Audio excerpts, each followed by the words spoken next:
Fever ఇంకా తగ్గలేదు, antibiotic తీసుకొచ్చి వేశాను.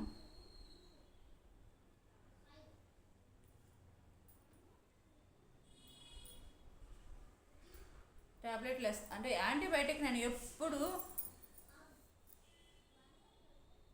ఫీవర్ వచ్చింది కదా అని వెంటనే యాంటీబయాటిక్స్ వాడనండి. యాంటీబయాటిక్స్ వాడకూడదు ఎప్పుడు. నేను ఫీవర్కి ఇప్పటి వరకు సిరప్ వాడేదాన్ని. ఇప్పుడు 5 years కంప్లీట్ అయినాయి, అందుకని నేను ఇప్పుడు ట్యాబ్లెట్ యూస్ చేస్తున్నాను. అదే మెడిసిన్ ట్యాబ్లెట్ రూపంలో యూస్ చేస్తున్నాను.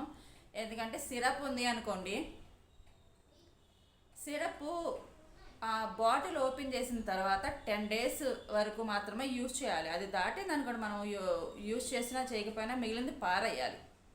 ఇప్పటి వరకు 5 years బిలో వరకు సిరప్లే వాడతారు కదా, మెడిసిన్ మాత్రం అట్లా యూజ్ చేయాలి. ఏ మెడిసిన్ అయినా సరే ఆ బాటిల్ ఓపెన్ చేసాము అంటే వాడేస్తాం కదా, వాడేస్తే ఓకే, మిగిలింది అంటే ఒక 10 days 15 days అంతే. అంతకుమించి ఇంకా ఉంది కదా అది పాడేయటం ఎందుకు, పాడు చేయటం ఎందుకు, అమ్మో బోలని డబ్బులు పెట్టుకున్నాము అనుకున్నా కూడా దాంట్లో బ్యాక్టీరియా ఫామ్ అయిపోతుంది. పిల్లలకి చాలా చాలా రకాల సైడ్ ఎఫెక్ట్స్ వస్తాయి ఆ మెడిసిన్ యూజ్ చేస్తే. అందుకని అట్లా యూజ్ చేయకూడదు.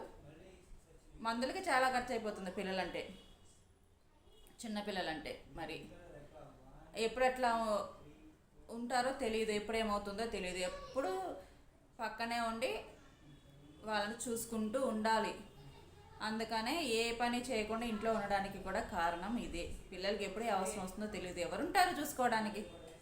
డబ్బులు అని చెప్పేసి డబ్బు వెనకాల పరిగెత్తితే అంత డబ్బు విలువైందా, పిల్లలు విలువైన వాళ్ళ? నాకు పిల్లలే విలువ. అందుకనే నేను డబ్బుని పిల్లల్ని తూకం వేస్తే నేను పిల్లలకి మొగ్గు చూపుతాను. నేను ఇంపార్టెన్స్ అనేది నా పిల్లలకి ఇస్తాను. ఈరోజు ఈ వీడియో వచ్చేసి మష్రూమ్ ఎట్లా క్లీన్ చేసుకోవాలనేది ఈ వీడియోలో చూద్దాము. మష్రూమ్ కర్రీ వీడియో అనేది నెక్స్ట్ వీడియోలో పోస్ట్ చేస్తాను. ఎందుకంటే మష్రూమ్స్ క్లీన్ చేస్తే దాంట్లోనే మెయిన్గా కర్రీ అనేది ఆధారపడి ఉంటుంది. మష్రూమ్ క్లీన్ చేయడం అనేది ఒక ప్రాసెస్. ఆ ప్రాసెస్ కరెక్ట్గా కంప్లీట్ చేసిన తర్వాత కర్రీ అనేది పర్ఫెక్ట్గా రావాలంటే ఇది ముఖ్యం. ఈ వీడియోలో ఈ ఇన్ఫర్మేషన్ అయితే ఎలా చేయాలి ఏంటి అనేది మీకు ఈచ్ అండ్ ఎవ్రీ టిప్ తోటి నేను మీకు షేర్ చేస్తాను. కంపల్సరీ వీడియో అయితే స్కిప్ చేయకుండా చూస్తేనే, అసలు దాంట్లో ఉన్న సూక్ష్మమైన మెలుగులు చాలా ఉంటాయి కాబట్టి వీడియో స్కిప్ చేయకుండా చూస్తేనే మీకు యూజ్ ఉంటుంది. లేదు ఏముందిలే అని ఫార్వర్డ్ చేస్తూ చూసారు అనుకోండి, పర్లేదు, కూర బాగోదు. ఏదైనా సరే రుచి రావాలంటే దానికి ఒక ప్రాసెస్ ఉంటుంది. దానికి కరెక్ట్గా ఫాలో అయితేనే అవుట్పుట్ అనేది ఎక్సలెంట్గా వస్తుంది. ఇక వీడియోలోకి అయితే వెళ్ళిపోదాం పదండి. అసలు నా టెన్షన్ ఏంటి అంటే, మా అమ్మాయికి రేపటి నుంచి ఎగ్జామ్స్ అండి, FA1 ఎగ్జామ్స్. ఫస్ట్ ఎగ్జామ్స్ యూనిట్లు అంటాం కదా, మేము చదువుకున్నప్పుడు యూనిట్ టెస్ట్ అనేవాళ్ళు. ఇప్పుడు పేర్లు మార్చారు, ఒక్క స్కూల్లో ఒక నేమ్ ఉంటుంది. మా అమ్మాయి స్కూల్లో FA1, FA2, FA3, FA4, SA1, SA2 ఉంటాయి. రేపటి నుంచి ఎగ్జామ్స్. ఇవాళ జ్వరం వచ్చింది, మరి తగ్గినా తగ్గకపోయినా వాటిని మానిపించలేం కదా, చూడాలి ఏమవుతుందో. బటన్ మష్రూమ్స్ నేను కొంచెం గట్టిగానే మాట్లాడుతున్నానండి, ఎందుకంటే నా ఫోన్కి కొంచెం స్పీకర్ ప్రాబ్లం వచ్చింది, అందుకని గట్టిగా మాట్లాడుతున్నాను. వేరేలాగా తీసుకోకండి. బటన్ మష్రూమ్స్ ఈరోజు మష్రూమ్ కర్రీ చేద్దాము అని. బటన్ మష్రూమ్స్ ఫ్రెష్గా ఉన్నాయి, తీసేసుకొని దాంట్లో ఏదైనా ఫ్లవర్, బియ్యం పిండో, గోధుమ పిండో, మైదా పిండో, ఏదైనా పర్లేదు, ఏదైనా పిండి తీసుకోవాలన్నమాట.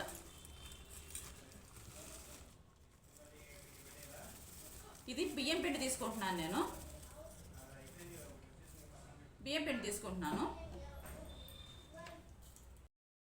నేను వాడే బియ్యం పిండి ఏం చేస్తానంటే, నేను బియ్యాన్ని ముందు చక్కగా కడిగేసి 2-3 సార్లు కడిగేసేసి ఎండలో ఆరబెట్టుకుంటాను. బియ్యం పిండిలో కూడా 2 రకాలుగా పట్టించుకోవచ్చు మనం. తడిపిండి, పొడిపిండి అని 2 రకాలు ఉంటాయి. ఇది వచ్చేసి పొడిపిండే, అంటే కడిగి ఆరబెట్టుకుంటే తడిపిండి అని కాదు. కడిగి మామూలుగా మనం బియ్యం అన్నం వండుకునేటప్పుడు ఎట్లా కడుక్కుంటామో అట్లాగే కడిగేసి ఎండలో పెట్టేసి పూర్తిగా ఎండిపోయిన తర్వాత పట్టించుకుంటే ఇది సంవత్సరమైనా కూడా, మళ్ళీ చెప్తానండి, సంవత్సరమైనా కూడా పురుగు పట్టకుండా, వాసన రాకుండా ఇట్లాగే ఉంటుంది. నేను ఈ పిండి పట్టించి 6 నెలలు పైనే అవుతుంది. పురుగు కానీ, వాసన కానీ, దాని కలర్ మారటం కానీ, ఇది దమ్ము పట్టినట్లుగా ముద్దలాగా అయిపోవడం కానీ, ఫంగస్ రావడం కానీ ఏమీ లేదు. చూసారు ఎంత బాగుందో. ఇలా పట్టించుకుంటే బియ్యం పిండి సంవత్సరమైనా కూడా అట్లాగే చెక్కు చెదరకుండా ఉంటుంది. ఇంకొకటి తడిపిండి ఉంటుంది. తడిపిండి అంటే మనం అరిసెల కోసము నానబెట్టుకుంటాం కదా బియ్యము, అట్లా 12 నుంచి 24 గంటలు బియ్యం నానబెట్టేసి చక్కగా కడిగేసి నీళ్ళంతా కూడా వాష్ చేయాలి.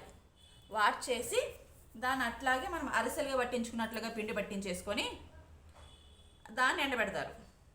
అవి కొన్ని రకాల పిండి వంటలకు బాగా పనికొస్తాయి. కొన్ని రకాల టిఫిన్లకి, స్నాక్స్కి కూడా ఆ పిండి వాడతారు. పొడి పిండి కొన్నిటికి వాడతారు అనమాట. ఇది పొడి పిండి, తడిపిండి కాదు. ఇదిగో పిండి వేసుకున్నాను కదా, పిండి అంతా ఈ మష్రూమ్స్కి కలిసిపోవాలి. ఏదైనా పిండి వేసుకోండి, మీరు గోధుమ పిండి వేసుకున్నా పర్లేదు, మైదా పిండి వేసుకున్నా పర్లేదు, బియ్యం పిండి వేసుకున్నా పర్లేదు. వేసుకున్న తర్వాత ఇది మొత్తము ఒక్కసారి ఇలా కలిపేస్తే అంతా పట్టుకుంది కదా, మనం ఇలాగా రుద్దాలన్నమాట. బాగా గట్టిగా రుద్దేశారనుకోండి మష్రూమ్ కూడా ముక్కలైపోతుంది. బాగా రుద్దితే దీనిపైన ఒక లేయర్ ఉంటుంది, ఆ లేయర్ అంతా పోతుంది. ఆ లేయర్లోనే మట్టి,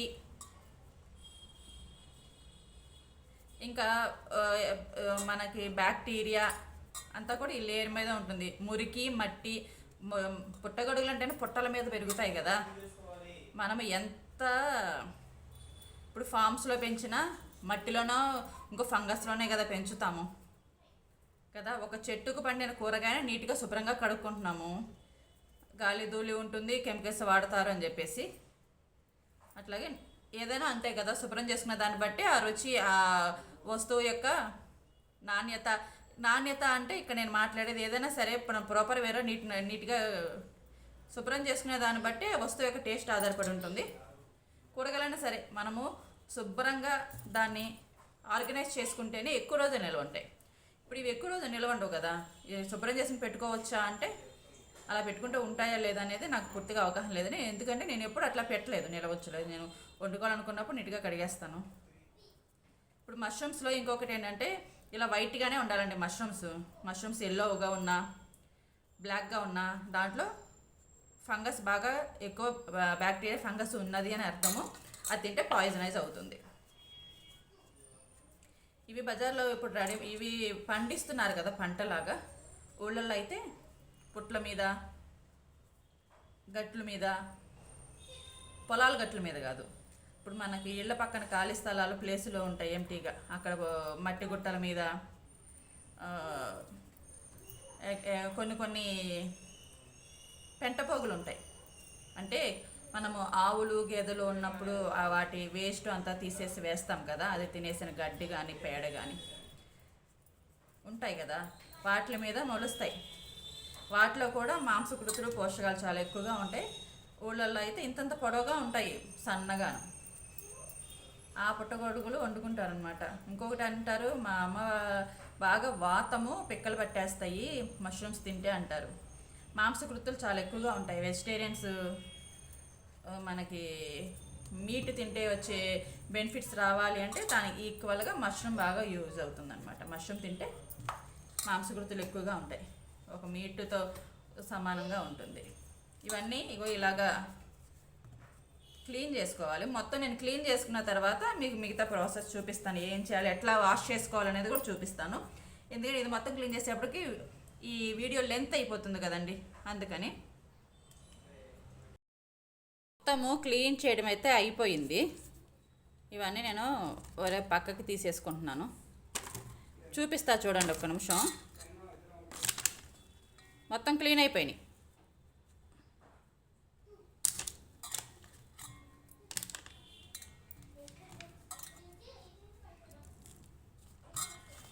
దాంట్లోకి వచ్చేస్తుంది. దాంట్లో ఉన్న మట్టి, జిగురుగా పైన ఉండే ఒక గసిగసిగా ఉండే ఒక లేయరు, పైన ఒక లేయర్ వరకు మాత్రమే పోతుందన్నమాట. మొత్తం ఏది కూడా డ్యామేజ్ అవ్వదు. మష్రూమ్ ఎట్లా ఉందో అట్లాగే ఉంటుంది. చూసారా, ఎక్కడ ఏది ముక్క కూడా అవ్వలేదు. అయిపోయింది. అది ఇది పనికిరాదు. ఇది పారేసేసుకొని ఈ మష్రూమ్స్ ఉన్నాయి కదా, వీటిని నెక్స్ట్ కడుక్కోవాలి. ఎలా కడుక్కోవాలనేది చూసేద్దాం పదండి. వీటిలో వాటర్ పోసేసుకొని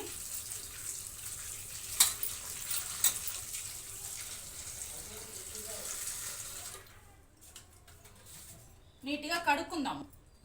పిండి కదా, పిండి దీనికి అంటుకుపోయి ఉంటుంది. కొంచెము గట్టిగా పిసగకుండా ఇలా పై పైన అంతా రబ్ చేసుకుంటూ నీట్గా కడుక్కోవాలి. చూసారా మల్లె పూలాగా ఉంది కదా, నీట్గా కడుక్కోవాలి.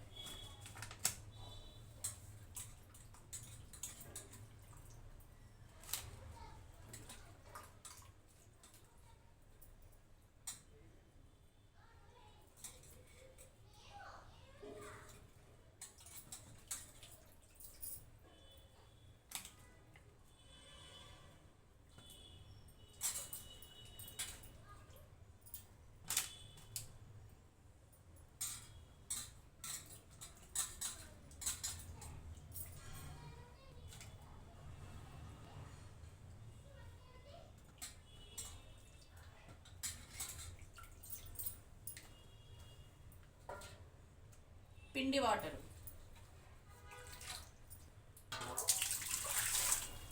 అట్లాగే ఒక 2 సార్లు కడిగేసుకోవాలి.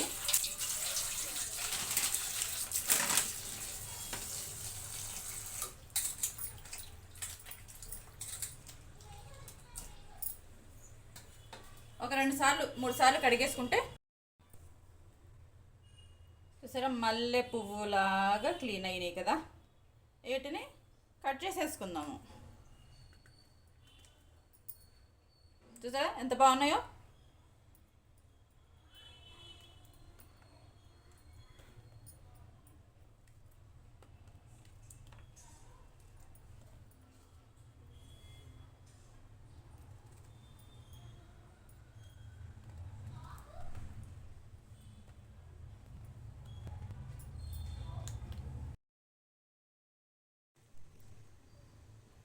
క్లీన్ చేసుకోవడం తెలిస్తేనే కూర వండడం అనేది.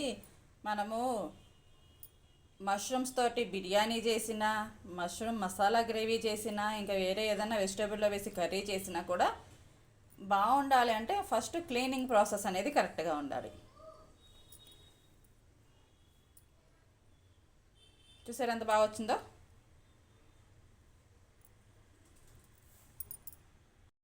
మష్రూమ్స్ అయితే ఇట్లా క్లీన్ చేసుకోవాలి.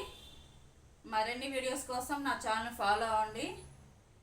ఎవరు ఇప్పటి వరకు చెప్పని టిప్స్ తోటి నేను ప్రతి వీడియోలను కూడా నేను ఎవరు ఇప్పటివరకు ఎవరైనా ఇన్ఫర్మేషన్ మీకు అందిస్తాను. ఎవరు చెప్పని టిప్స్ నేను మీకు చెప్తాను. నా వీడియోని పూర్తిగా చివరి వరకు చూడండి, మధ్యలో స్కిప్ చేయకండి. మధ్యలో స్కిప్ చేస్తే ఇన్ఫర్మేషన్ అనేది మిస్ అవుతారు.